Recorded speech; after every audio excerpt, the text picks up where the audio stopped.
It's a time of year pecan producers are no doubt excited to see harvest time.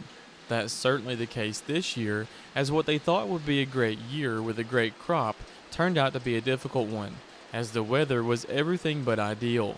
Someone that knows that all too well is Kyle Durrance, a producer himself who also owns Durden Pecan Company, a buying point in Metter, who says not only is the crop not meeting expectations, but it's also behind schedule. The crop's on a whole is a little bit later this year than normal. It's moving along. It's been extremely dry, and like I said, everything seems to be a little bit later, and it's looking like our crop may be a little come up shorter than what the expectations were. But there's good quality. According to Andrew Sawyer, Southeast Georgia pecan agent, that's the case for most of the state, as dry conditions during the last part of the summer and into fall has caused some mid-season varieties of pecans like Stewart and others to not open their shucks and is delaying this year's harvest. For the nuts to open up on those trees, they have to have water to aid in that process, for those sutures to split and that pecan shuck to start opening up.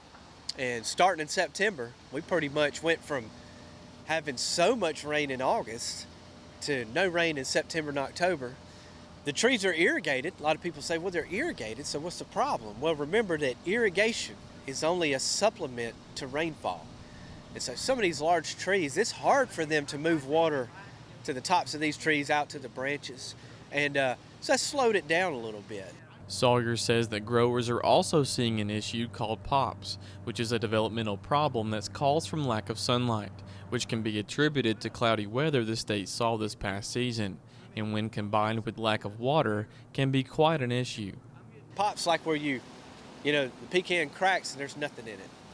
And we definitely believe that's due to a lot of the cloudy weather that we had back in August. You have it was rain, but in the end it was cloudy. So the sunlight is still important for that kernel to complete the development process.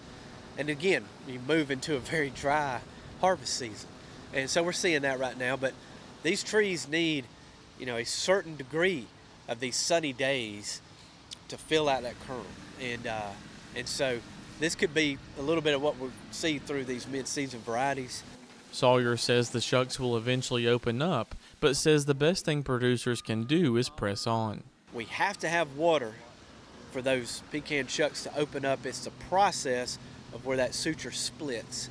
And generally in the month of October, we cut our water back to about 40%. And once we get to November, we're pretty much good. But we're advising to keep the water running to help those pecans split open and make sure you get them opened up, and then we can progress through that point. Despite those challenges, though, Sawyer says that the crop they've harvested so far looks good. Reporting in Metter for the Farm Monitor, I'm John Holcomb.